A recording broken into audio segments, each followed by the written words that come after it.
Naza Cynthia Kapashi mama Ouais, ouais, à Bissoye, ouais.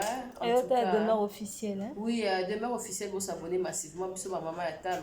Tu es penza, tu peux s'abonner. Et surtout, tu vas l'inganga, tu vas des mères. Bon, on dit, dès que tu vois, la micro n'a pas de mère. Ah, ouais, nalandi, ah, na loufoa, na kingakati. Franchement, tu vas bien, on la couvre, on m'a dit aussi.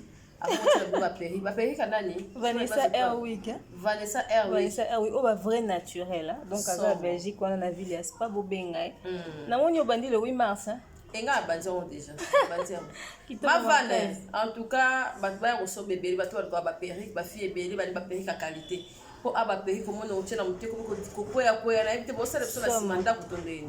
Vanessa Airwick a eli biso ba périr ki ba biloko ba brésilien nyonso naturel. Pas biso ba ngami ba naturel, mais c'est pas c'est la synthétique, ça dépend pour son moto. Pour so air mo temps qui ta awa eziki sara. Donc Vanessa Airwick a eli biso maman. Non, so quoi panza ba mi hato eti babi o enregistrer ngai.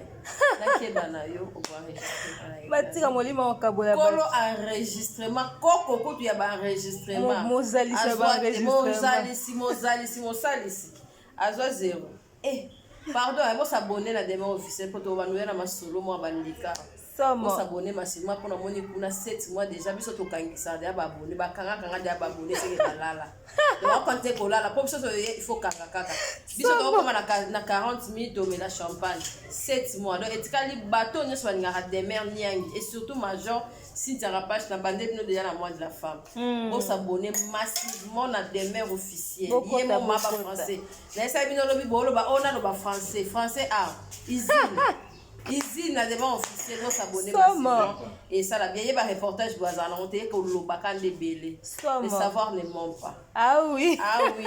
Abonnez-vous massivement à la demeure officielle, toujours en mode Vanessa Airwick. À tout de suite.